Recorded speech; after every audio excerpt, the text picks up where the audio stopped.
Hello friends, आज हम बात करेंगे हमारी 8th के एनसीईआरटी के लास्ट चैप्टर पे, जिसका टाइटल है ह्यूमन रिसोर्सेज। अब आप सोच रहे होंगे कि अभी तक हम लोगों ने बात करी है रिसोर्सेज के बारे में, राइट। और रिसोर्सेज से हमारा मतलब होता है वो सारे मिनरल्स या वो सारी चीज़ें जो कि हमें आप कह सकते हो by the help of nature या by the help of man made activities provide होती हैं और वो हमारे काम आती हैं, है ना। अब सवाल उठता है कि रिसोर्सेज के आगे ह्यूमन वर्ड लग जाने का क्या मतलब हुआ। दैट मीन्स कि ह्यूमन रिसोर्सेज ये जो शब्द है इसका एक्चुअल मीनिंग क्या है। तो इस चैप्टर में हम पूरे तरीके से बात करेंगे बेसिकली कि ह्यूमन रिसोर्सेज होते क्या हैं, इनको किस तरीके से बनाया जा सकता है, और ऑल ओवर द वर्ल्ड अगर आप देखने जाओ तो ह्यूमन रिसोर्सेज का जो डिस्ट्रीब्यूशन है वो किस तरीके से किया गया है, राइट। तो चलिए शुरू करते हैं इस चैप्टर को। सबसे पहले हम बात करते हैं ह्यूमन रिसोर्सेज पे। तो ह्यूमन रिसोर्सेज के बारे में जो बात हमारे लिए जानने वाली है वो ये है कि जब कोई व्यक्ति, जैसे समवन कोई पर्सन है, राइट, अगर वो अपनी डिमांड्स और एबिलिटीज़ को अच्छे तरीके से एक्वायर करे, दैट मीन्स कि अगर कोई व्यक्ति एबल है किसी कार्य में तो वो एक तरीके से रिसोर्सेज में कन्वर्ट हो जाता है। ह्यूमन रिसोर्सेज जो होते हैं वो इस दुनिया के अल्टीमेट रिसोर्स हैं। कैसे, देखिए, आज की डेट में जब हम कहते हैं that what is superior, computer और अ मैन, तो कई लोगों का जवाब होता है कि computer.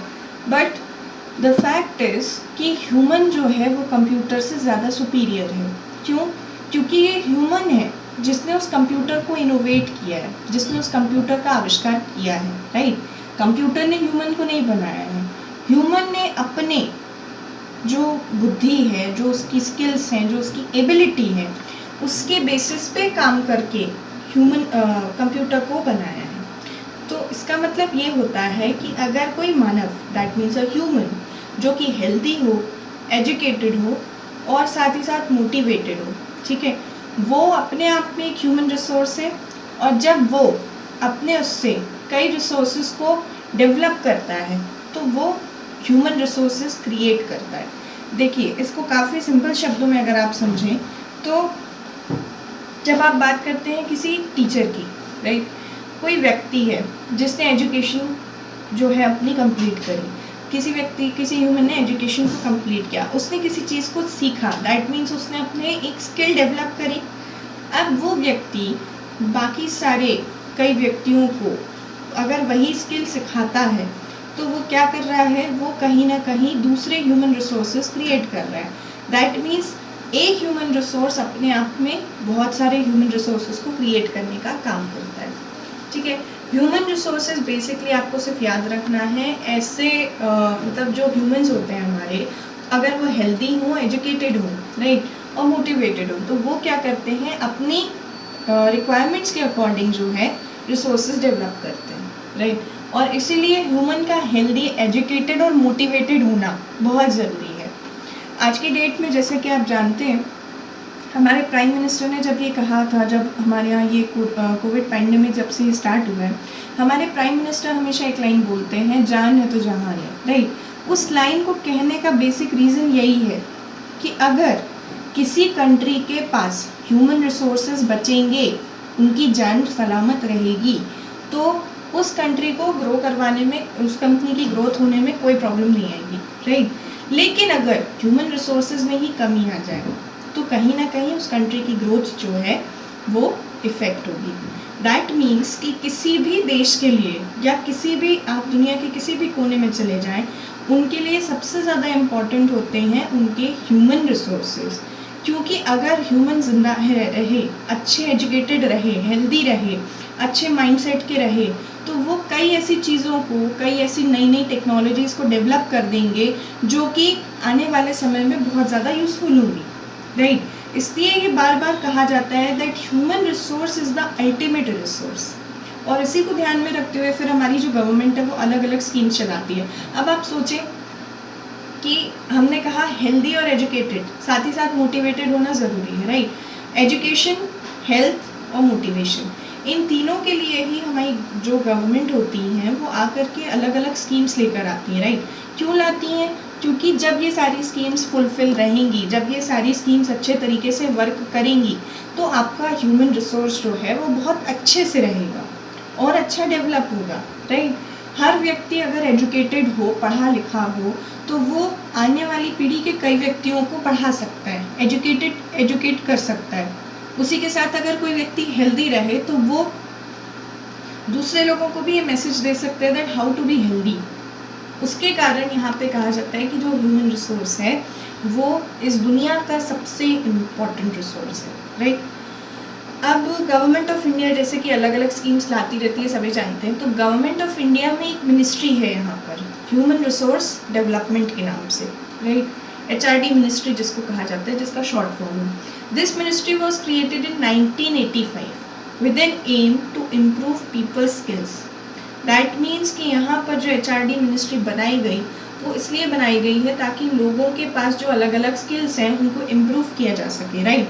And this just shows that how important people are as a resource for the country, जो कि ये बता रहा है आपको कि किसी भी कंट्री के लिए उसके ह्यूमन रिसोर्सेज कितने ज़्यादा इम्पोर्टेंट हैं।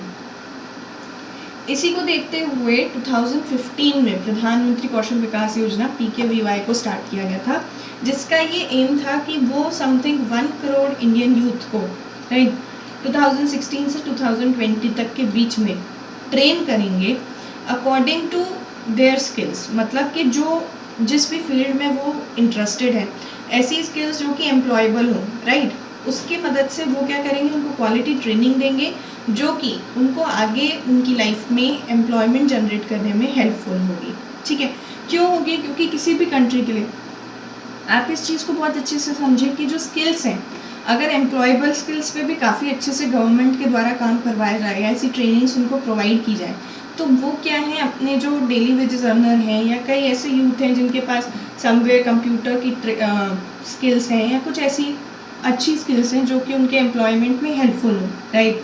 तो अगर वो उन स्किल्स पर काम कराते हैं तो आने वाले समय में अगर वे व्यक्ति चाहे तो खुद का भी एक बिजनेस स्टार्ट कर सकता है, राइट। क्योंकि वो क्या है कि उसके अंदर की स्किल्स डेवलप करा रहे हैं, और जब वो स्किल्स इस लेवल पे आ जाएं दैट इट कैन बी दूसरे लोगों के भी काम आ सकें वो, तो यहाँ पर जो है काफ़ी ज़्यादा प्रॉफिट उससे मिलेगा, ना सिर्फ आप कह सकते हैं इकोनॉमिकली बट ह्यूमैनिटी वाइज भी, क्योंकि यहाँ पे फिर एम्प्लॉयमेंट जनरेशन उसकी वजह से और भी बहुत सारी जो प्रॉब्लम्स हैं वो ख़त्म होती हैं। तो एम्प्लॉयमेंट जनरेशन से तो आप भी जानते हैं पॉवर्टी, फिर उसके बाद हंगर, ये सारी चीज़ें जो हैं ये सॉर्ट आउट होना स्टार्ट हो जाएंगी। इसीलिए जो है हर ह्यूमन पे यहाँ पे मतलब ये जो स्कीम लाई गई थी इसमें 1 करोड़ इंडियन युवाओं के लिए, राइट, 1 करोड़ इंडियन यूथ के लिए स्कीम लाई गई थी जिसमें उनको ट्रेन किया जा रहा था।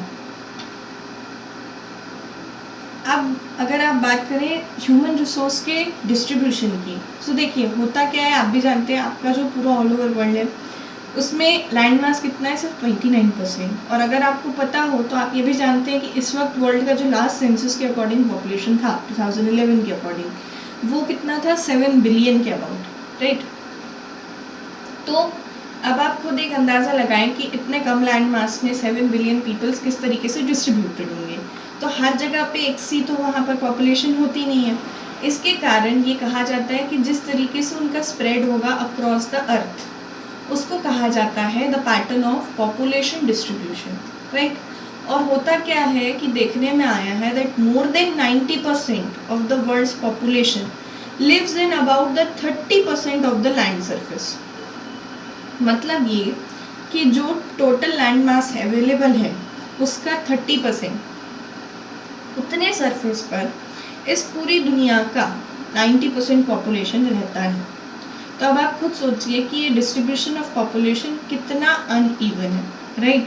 और इस पॉपुलेशन के डिस्ट्रीब्यूशन के अनइवन होने की वजह से ही कई सारी प्रॉब्लम्स का लोगों को सामना करना पड़ता है, सच एज आप अगर बात करें अनएम्प्लॉयमेंट, हंगर, पॉवर्टी। क्यों? इसलिए क्योंकि आप खुद सोचिए, अगर हम किसी भी देश की बात करते हैं जिसकी जनसंख्या काफ़ी ज़्यादा है, पॉपुलेशन काफ़ी ज़्यादा है ना, उस देश के साथ प्रॉब्लम क्या आएगा कि अगर वहाँ पर इतने रिसोर्सेज नहीं है, वहाँ पर इतनी नौकरियाँ नहीं हैं, या वहाँ पर इतने आप कह लो एम्प्लॉयमेंट अपॉर्चुनिटी नहीं है कि कोई व्यक्ति अपना काम कर सके और काम करने के साथ साथ वो अपना मतलब इतनी इनकम उसकी हो सके कि वो 2 वक्त का खाना खा सके। तो अगर ऐसा नहीं है तो क्या होगा, एम्प्लॉयमेंट ना होने की वजह से पोवर्टी की वजह से हंगर और ये सारी प्रॉब्लम्स का उसको सामना करना पड़ेगा, राइट। और उसके बाद फिर क्या होता है, ओवरऑल डेथ जैसे इश्यूज बहुत सारे जो हैं, काफ़ी बर्निंग इश्यूज हैं ये, जिनको हम नज़रअंदाज नहीं कर सकते। सो आप खुद समझो कि डिस्ट्रीब्यूशन ऑफ पॉपुलेशन का अनइवन होना पूरे दुनिया के लिए और किसी भी कंट्री के लिए कितना ज़्यादा हार्मफुल हो सकता है, राइट।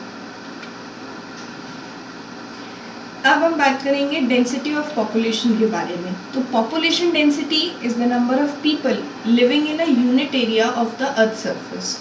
जैसा कि हमने लास्ट 7th NCERTs में भी इन वर्ड्स को पढ़ा था, तो हमें ये मालूम है कि अगर किसी 1 स्क्वायर किलोमीटर एरिया की मैं बात करूँ तो वहाँ पर रहने वाले व्यक्तियों की जो संख्या है वो क्या कहलाती है, वो कहलाती है population density of that particular area.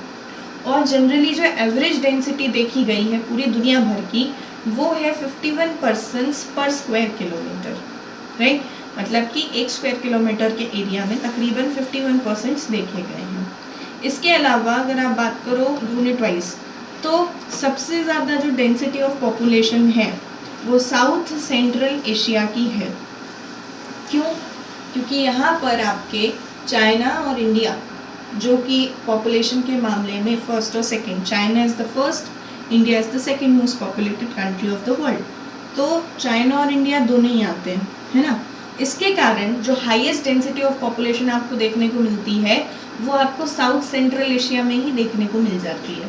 उसके बाद आपका जो ईस्ट एशिया है और साउथ ईस्ट एशिया है वहाँ पर, यानी कि पॉपुलेशन के हिसाब से अगर सबसे ज़्यादा पॉपुलेटेड कॉन्टिनेंट कोई है तो वो आपका एशिया है, राइट। इसके बाद हम बात करेंगे उन फैक्टर्स पे जो कि डिस्ट्रीब्यूशन ऑफ पॉपुलेशन को इफ़ेक्ट करता है। तो सबसे पहले हम बात करते हैं फिजिकल फीचर्स की। जनरली क्या होता है, जब से हम ज्योग्राफी पढ़ते आ रहे हैं हमने कई चीज़ों को पढ़ा, agriculture wise, industry wise, habit wise, human habitants wise, हमको ये मालूम है कि किसी भी रीजन में जो पॉपुलेशन है उसके रहने के क्या क्या कारण हो सकते हैं, राइट। आज जैसे टोपोग्राफी है, टोपोग्राफी का मतलब आप जानते हैं स्थल आकृति, दैट मीन्स कि किसी भी एरिया में जिसमें आप रह रहे हैं वहाँ का जो शेप है या वहाँ का जो रीजन है वो किस तरीके का है ना। तो इसको देखें अगर, तो आपको ये बात मालूम है जनरली कि लोग जो हैं वो प्लेन रीजन्स में रहना प्रेफर करते हैं एज़ कम्पेयर टू माउंटेन्स और प्लेट्यूज, राइट। क्यों? क्योंकि आप सभी को मालूम है कि जो प्लेन के रीजन्स होते हैं वहाँ पर एक तो सॉइल काफ़ी अच्छी फर्टाइल होती है, उसके साथ साथ वो जो पूरा का पूरा रीजन है वो आपके फार्मिंग के लिए, मैन्युफैक्चरिंग के लिए और सर्विस एक्टिविटीज़ के लिए बहुत अच्छा होता है। क्यों? क्योंकि प्लेन रीजन से इंफ्रास्ट्रक्चर डेवलप करना है, रोड्स बनाना है, घर बनाना है, इंडस्ट्री लगाना है, सब कुछ बहुत आसान हो जाता है। इसी के कारण जो प्लेन रीजन्स होते हैं सारी दुनिया में आप देखिएगा कि जितने भी आपके प्लेन्स वाले रीजन होंगे वो सारे के सारे हाईली पॉपुलेटेड होंगे, राइट। उसके अलावा जो आपका गंगा प्लेन्स है, हमारा गंगा प्लेन्स जो है it is the most densely populated area of the world, while the mountains like Andes, Alps and Himalayas are sparsely populated. Population है लेकिन उतनी नहीं, जिन लोगों के लिए उनके जीवन का मतलब आप समझ सकते हैं कि जिन लोगों को जिनकी आप कह सकते हैं कि वो सेटअप नहीं कर पाते या तो प्लेन रीजन्स में, या उनको प्रॉब्लम्स होती हैं, वो अपनी हैबिट्स को उतना चेंज नहीं कर पा रहे, तो वो लोग जो हैं माउंटेन रीजन्स में कहीं ना कहीं स्पार्सली पॉपुलेटेड है। अदरवाइज़ अगर आप देखोगे तो सारी दुनिया भर में जो प्लेन रीजन्स हैं वो सबसे ज़्यादा पॉपुलेटेड होते हैं, ठीक है। उसके बाद सेकेंड रीज़न आता है क्लाइमेट। अब क्या होता है that people usually avoid the extreme climates condition, that means अगर कोई आपसे कहे कि आप जा कर के रेगिस्तान में रह लीजिए, क्या पॉसिबल है? Absolutely not. कोई आपसे कहे कि जाके अंटार्कटिका में रह लीजिए, क्या पॉसिबल है? Absolutely not. क्यों? क्योंकि वहाँ का जो क्लाइमेट है वो एक्सट्रीम कंडीशंस का है। जैसे सहारा डेजर्ट की हम बात करते हैं तो वहाँ का क्लाइमेट एक्सट्रीमली हॉट है। Same goes with the Antarctica कि वहाँ का क्लाइमेट एक्सट्रीमली कोल्ड है, वो पोलर रीजन है। अंटार्कटिका जैसे रीजन्स जो होते हैं वहाँ पर 6 महीना आपको धूप मिलती है, 6 महीना आपको धूप नहीं मिलती है, सनलाइट नहीं मिलती है। तो ऐसे रीजन में क्या आपका सर्वाइव कर पाना पॉसिबल है? No, absolutely not. उसी तरीके से जो थर्ड आपका फैक्टर आता है वो आता है सॉइल का। दैट मीन्स कि अगर किसी रीजन की सॉइल जो है वो फर्टाइल है तो क्या होगा, एग्रीकल्चर के लिए काफ़ी सूटेबल होगी, और उस सूटेबल लैंड के कारण जो लोग हैं वो वहाँ पर जो है रहने की सोचेंगे, ताकि उस एरिया में रह करके वो अच्छे तरीके से एग्रीकल्चर प्रैक्टिस कर सकें और अपनी जो फूड क्रॉप्स की उनकी रिक्वायरमेंट है उसको फुलफिल कर सकें, राइट। तो जो फर्टाइल प्लेन्स होते हैं, जैसे अभी बात हो रही थी गंगा ब्रह्मपुत्रा की, तो गंगा ब्रह्मपुत्रा जो है पूरे भारत का, इंडिया का, वहाँ पर काफ़ी अच्छा फर्टाइल प्लेन डेवलप्ड है। Same goes with China. China में क्या है, हांगहे जो वहाँ का प्लेन है, रीजन है, वो काफ़ी अच्छे से डेवलप्ड है। Same goes with the Egypt. Egypt में क्या है, नाइल एरिया, जिसको हम कहते हैं नाइल रिवर का जो प्लेन रीजन है, सॉरी जो नाइल रीजन है वहाँ का, वो काफ़ी अच्छे से पॉपुलेटेड है। क्यों? क्योंकि वहाँ की जो सॉइल्स हैं वो इतनी ज़्यादा फर्टाइल हैं कि वहाँ पर एग्रीकल्चर प्रैक्टिस बहुत अच्छे से की जा सकती है। इसके बाद आपका थर्ड रीज़न आता है वाटर। अब फिर वही बात है that people prefer to live in the areas where fresh waters is easily available. यानी कि अगर फ्रेश वाटर की अवेलेबिलिटी उतना ज़्यादा नहीं होगी तो कहीं ना कहीं लोगों को उस एरिया में रहने में प्रॉब्लम्स का सामना करना पड़ता है। अब रिवर वैलीज जो होती हैं पूरे ऑल ओवर द वर्ल्ड, आप कहीं भी चले जाएं, जो रिवर वैलीज होती हैं आपकी वो डेंसली पॉपुलेटेड होती हैं, जबकि जो डेजर्ट्स होते हैं वो स्पार्सली पॉपुलेटेड होते हैं। क्यों? क्योंकि डेजर्ट्स जैसे रीजन में आपको भी मालूम है किसी भी तरीके से फ्रेश वाटर की रिक्वायरमेंट उतना अच्छे से फुलफिल नहीं हो सकती। इसके साथ साथ मिनरल्स जो हैं वो इम्पॉर्टेंट इसलिए हो जाते हैं क्योंकि जिन एरियाज़ में मिनरल डिपॉजिट्स होते हैं वहाँ पर पॉपुलेशन ज़्यादा होने का रीज़न ये माना गया है कि उसकी वजह से उनको काफ़ी हद तक जो है इंडस्ट्रियलाइजेशन होगा। इंडस्ट्रियलाइजेशन के कारण जो है वहाँ पर कह सकते हैं एम्प्लॉयमेंट की फैसिलिटीज़, एम्प्लॉयमेंट जनरेट हो जाएगा। एम्प्लॉयमेंट जनरेट हो गया तो फिर सेम गोज़ की पॉवर्टी और हंगर जैसी प्रॉब्लम का उनको सामना नहीं करना पड़ेगा, जिसके वजह से ऐसे रीजन्स जहाँ पर के मिनरल डिपॉजिट्स भी मिलते हैं वहाँ पर भी पॉपुलेशन काफ़ी अच्छी होती है। जैसे इसके लिए एक एग्जांपल आपको दिया गया है, साउथ अफ्रीका की डायमंड माइंस है, ठीक है, और मिडिल ईस्ट में क्या हुआ है, आपकी डिस्कवरी ऑफ ऑयल हुई है। उसके कारण भी कई लोग जो हैं वो उस तरफ सेटल होने के लिए जो हैं काफ़ी ज़्यादा, मतलब आप कह सकते हो उनका ट्रेंड में दिखा कि वो ऐसे रीजन्स में सेटअप होना पसंद करेंगे, सेटल होना पसंद करेंगे जहाँ पर मिनरल्स की डिस्कवरी हुई हो। क्यों? क्योंकि उसकी वजह से वहाँ पे उनको जो है एम्प्लॉयमेंट की अपॉर्चुनिटीज़ भी मिलेंगी, राइट। ये हो गए आपके पूरे जो फिजिकल फैक्टर्स होते हैं जो कि डिस्ट्रीब्यूशन ऑफ पॉपुलेशन को इफ़ेक्ट करते हैं। अब बात करते हैं थोड़ा सा सोशल फैक्टर्स की। तो देखिए होता क्या है, जैसे सोशल लेवल पे बात करें, सोशल मीन्स सोसाइटी के लेवल पे, तो कई लोग होते हैं जो areas of better housing, education and health facilities और मोर डेंसली पॉपुलेटेड। जैसे कोई रीजन है जहाँ पर हाउसिंग फैसिलिटी बहुत अच्छी हो, एजुकेशन बहुत अच्छा मिलता हो, हेल्थ फैसिलिटी बहुत अच्छी हो। क्यों? क्योंकि किसी भी ह्यूमन रिसोर्स के डेवलपमेंट के लिए दो चीज़ें सबसे ज़्यादा रिक्वायर्ड है, सबसे पहला एजुकेशन और दूसरा उसका हेल्थ, राइट। उसके साथ साथ जो एक ह्यूमन की बेसिक रिक्वायरमेंट्स होती हैं, क्या होती हैं कि उसको एक घर चाहिए, उसको एक रिक्वायरमेंट चाहिए कि उसको 2 टाइम का जो खाना है वो मिल सके, राइट। तो क्योंकि ऐसे रीजन्स हैं जहाँ पर हाउसिंग फैसिलिटीज़ अच्छी हैं, एजुकेशन फैसिलिटी अच्छी है, हेल्थ फैसिलिटीज़ अच्छी हैं, वहाँ पर ज़्यादा पॉपुलेशन जो है वो शिफ्ट करती है। इसका एग्जांपल है जैसे इंडिया का आपके पुणे या जितनी भी आपकी मेट्रो सिटीज़ हैं, सच एज़ मुंबई, दिल्ली, बैंगलोर वगैरह वगैरह, राइट। क्यों? क्योंकि वहाँ पर हाउसिंग, एजुकेशन, हेल्थ, ये सारी फैसिलिटीज़ बहुत अच्छे से अवेलेबल है। और अगर कोई पर्सन जो है वो कोई काम कर रहा है, ऑलरेडी वर्किंग है, तो उसके लिए ऐसे रीजन्स में फिर सर्वाइव करने में कोई भी समस्या नहीं आती।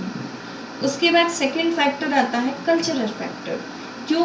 प्लेसेस विद द रिलीजन और cultural significance attract people. Like जैसे आपका वाराणसी है, जेरूसलेम है और आपके वेटिकन सिटीज़ हैं, राइट। वाराणसी क्यों? क्योंकि हमारे यहाँ पे हम जानते हैं कल्चरल लेवल पर इंडिया में वाराणसी की जो इम्पोर्टेंस है वो कितनी ज़्यादा है। Same goes with Allahabad and many more cities, है ना। तो क्योंकि इनका जो रिलीजियस फैक्टर है, जो इनकी रिलीजन आप कह सकते हो कल्चरल सिग्निफिकेंस है, वो इतनी ज़्यादा है कि कई लोग जो हैं अट्रैक्ट होते हैं और वाराणसी या ऐसे शहरों में जिनकी आप जानते हो रिलीजियस सिग्निफिकेंस है, वहाँ पर के आकर रहना चाहते हैं, वहाँ पे आके सेटअप होना चाहते हैं, सेटल होना चाहते हैं, ठीक है। इसी तरीके से फिर एक आता है सोशल फैक्टर्स में आपका इकोनॉमिक फैक्टर। क्यों? क्योंकि इंडस्ट्रियल एरिया अगर होगा, जैसा कि हमने बात करी थी मिनरल्स की, राइट, मिनरल्स और इकोनॉमिक लेवल पे बात ये सेम हो जाती है कि अगर इंडस्ट्रियल एरिया डेवलप्ड है, वो क्या करेगा, एम्प्लॉयमेंट अपॉर्चुनिटीज़ को प्रोवाइड कराएगा। और किसी भी व्यक्ति को सबसे पहले रिक्वायरमेंट जो होती है वो होती है एम्प्लॉयमेंट की, क्योंकि अगर उसके पास एम्प्लॉयमेंट है, अगर उस व्यक्ति के पास नौकरी है, तो उसे किसी भी समस्या का सामना करने में इतनी ज़्यादा प्रॉब्लम्स नहीं आएंगी, डिफ़िकल्टीज उसको फेस नहीं करनी पड़ेंगी। लेकिन अगर वो व्यक्ति एम्प्लॉयबल नहीं है, अगर वो व्यक्ति मतलब उसके पास किसी भी प्रकार का कोई नौकरी नहीं हुई, तो क्या होगा, कहीं ना कहीं उसकी जो आप कह सकते हो मूलभूत आवश्यकताएं जिनकी हम बात करते हैं, जैसे एक घर है, 2 वक्त का खाना है, उन सब में उसको प्रॉब्लम होती है। तो इसी को देखते हुए जो इंडस्ट्रियल एरियाज़ होते हैं वहाँ पर भी काफ़ी ज़्यादा अमाउंट में जो है लोग जा कर के सेटअप होते हैं। जैसे आपका हमने बात करी थी इंडस्ट्रियल चैप्टर में ओसाका लोकेशन की, जो कि जापान में सिचुएटेड है, एंड सेम गोज़ विथ यहाँ पर मुंबई, जो कि हमारे भारत देश में है, महाराष्ट्र में है।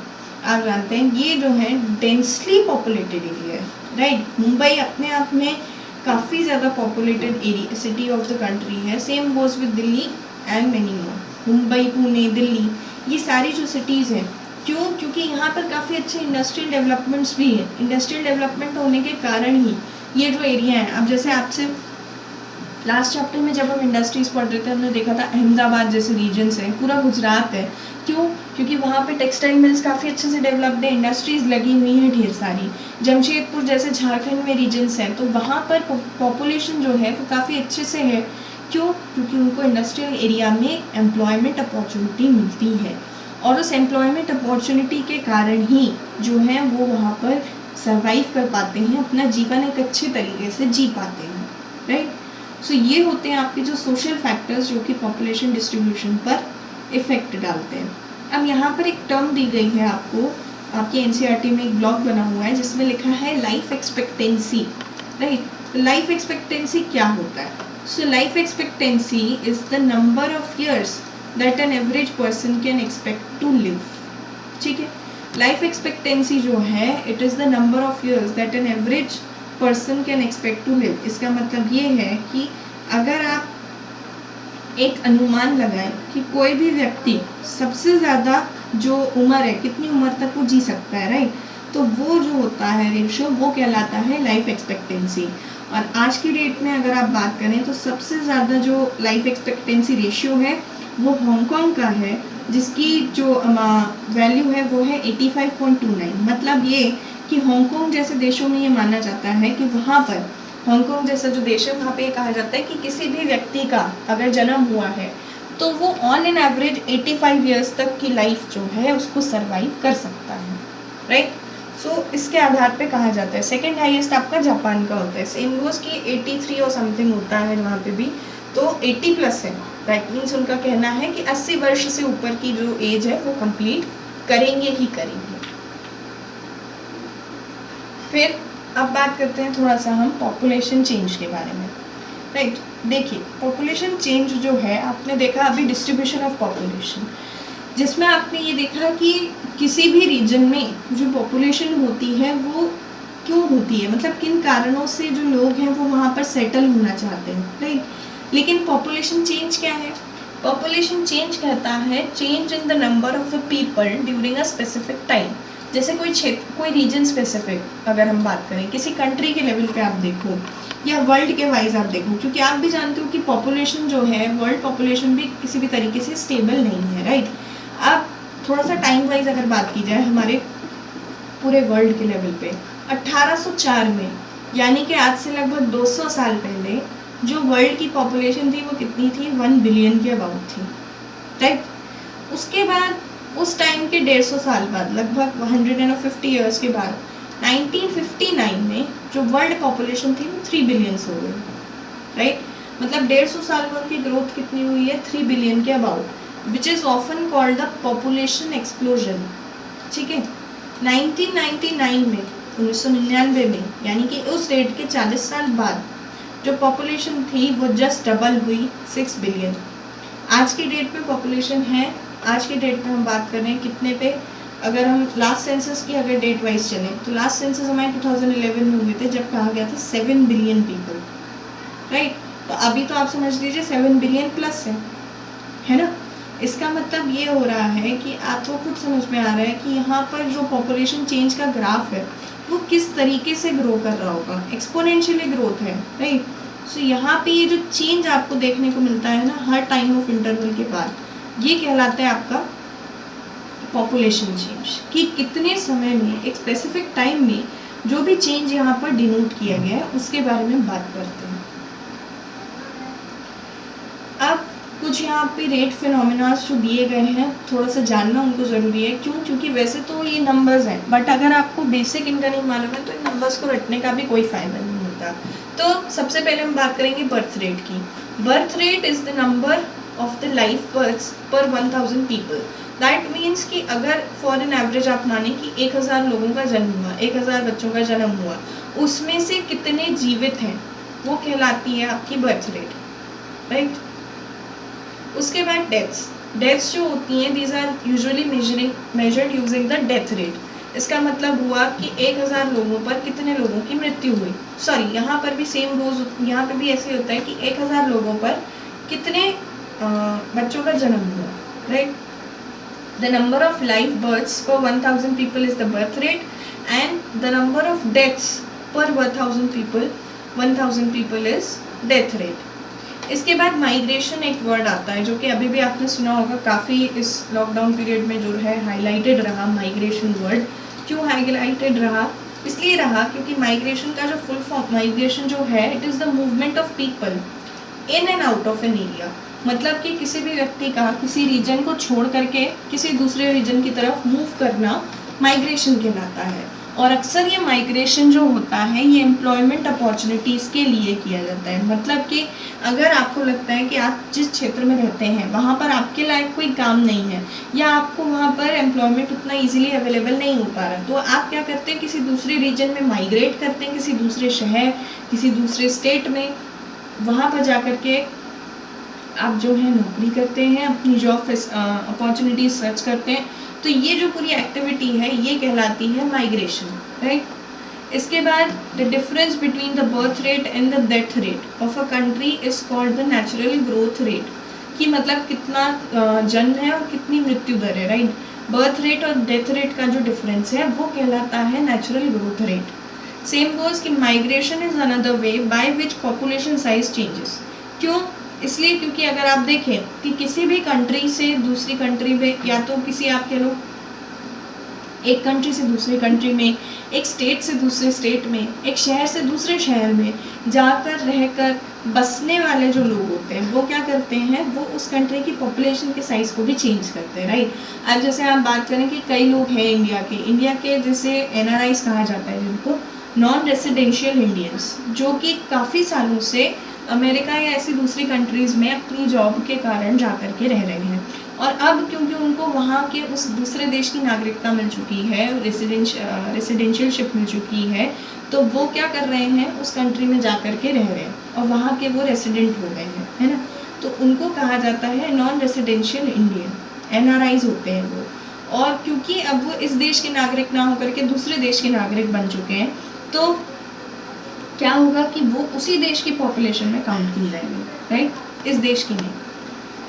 अब एमिग्रेंट्स जो होते हैं ये वो लोग होते हैं जो कि किसी भी कंट्री को छोड़ते हैं, और इमिग्रेंट्स वो होते हैं जो दूसरी कंट्री में आते हैं। दैट मीन्स अगर कोई व्यक्ति है, फॉर एन एग्जांपल अगर ए जो है वो इंडिया को छोड़ रहा है और किसी दूसरी कंट्री में जाकर रह रहा है, so he will be an emigrant for India and will be a immigrant for the another country जिसमें कि वो जा कर के रहने वाला है, राइट। ये कुछ शॉर्ट कॉन्सेप्ट्स है जो आपके birth rate, death rate, migration, natural growth rate जैसे, जो कि आपको ऑल याद इस तरीके से रखने हैं ताकि आप जब इनके नंबर्स पे फोकस करें तो आपको ये समझ में आए, राइट। अब देखिए, countries like United states of America, that is USA और ऑस्ट्रेलिया जो हैं, उनमें ढेर सारे इन माइग्रेशंस देखे गए हैं, इमिग्रेशंस देखे गए हैं। और सूडान जो है वो अपने आप में एक ऐसा कंट्री का एग्जाम्पल है जिसने लॉस इन पॉपुलेशन नंबर देखा है ड्यू टू आउट माइग्रेशन और एमिग्रेशन। मतलब कि सबसे ज़्यादा अगर किसी कंट्रीज़ में जाकर के लोग रहे हैं अपने देशों को छोड़कर, तो वो आपका यूएसए है, ऑस्ट्रेलिया है, क्योंकि वहाँ पर इमिग्रेशन बहुत ज़्यादा हुआ है। और इमिग्रेशन की अगर आप बात करो तो सूडान अपने आप में एक ऐसी कंट्री है जिसने पॉपुलेशन नंबर में ढेर सारा लॉस देखा due to this migration, right. अब बात करेंगे थोड़ा सा पॉपुलेशन कंपोजिशन के बारे में। बेसिकली जो आपका पॉपुलेशन कंपोजिशन है वो रेफर करता है to the structure of the population पर, ठीक है। आपको बताता है कि आपके देश की जो जनसंख्या है, जो पॉपुलेशन है, उसका स्ट्रक्चर किस तरीके का है, ठीक है। अब आपकी जो एनसीईआरटी है उसमें अलग अलग कंट्रीज़ के ग्राफ यहाँ पर आपको दिखाए गए हैं।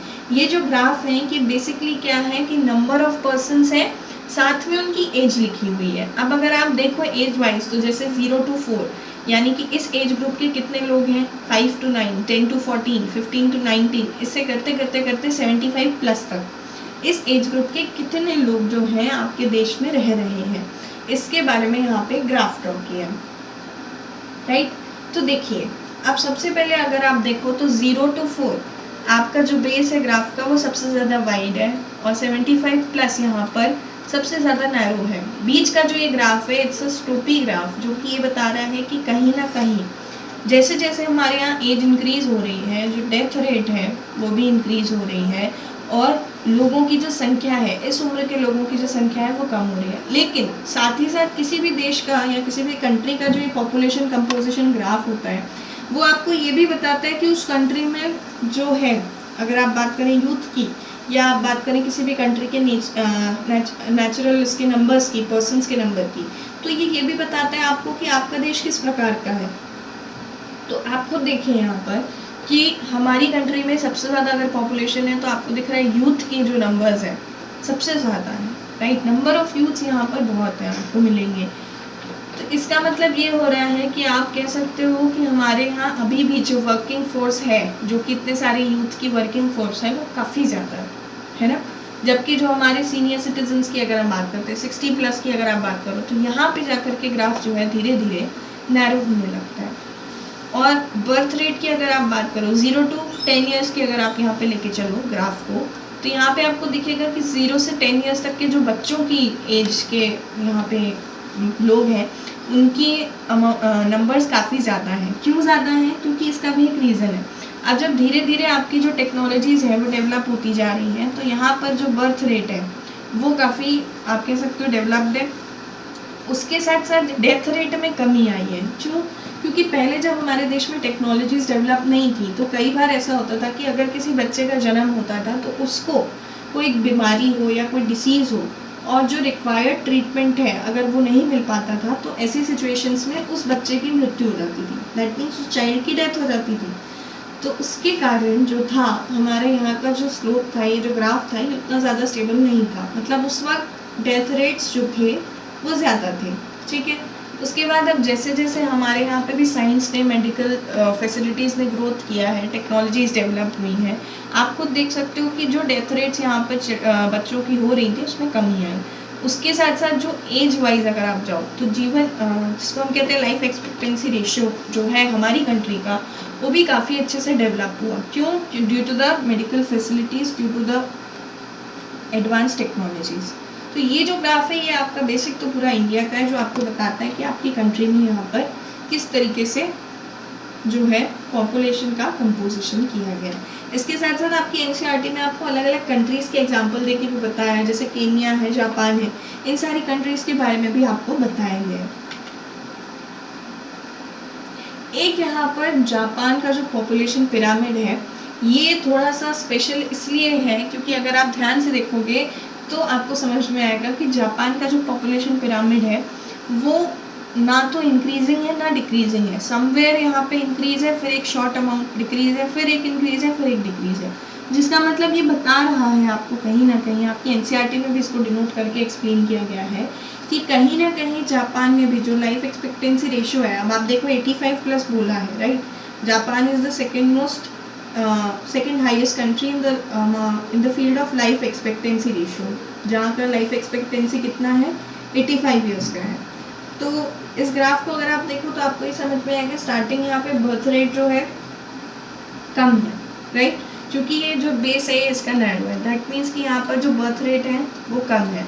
उसके बाद यहाँ पे इंक्रीज दिखती है, क्यों दिखती है, क्योंकि इनका जो लाइफ एक्सपेक्टेंसी रेशियो है, इन्होंने टेक्नोलॉजीज़ को डेवलप करके रखा है जिसके कारण ये काफ़ी अच्छे से डेवलप्ड है, राइट। तो यहाँ पर जो जीवन मतलब जो हम कह सकते हैं कि जिन लोगों का यहाँ पे माना गया था कि डेथ होना पॉसिबल है, वहाँ पे ये चीज़ ना हो करके उनको मेडिकल फैसिलिटीज़ के थ्रू या बेटर इम्यूनिटी हेल्थ वाइज जो भी सेक्टर्स में इन्होंने काम किया है उसकी वजह से यहाँ पर उनका जो पॉपुलेशन है वो स्टेबल दिखाई देता है।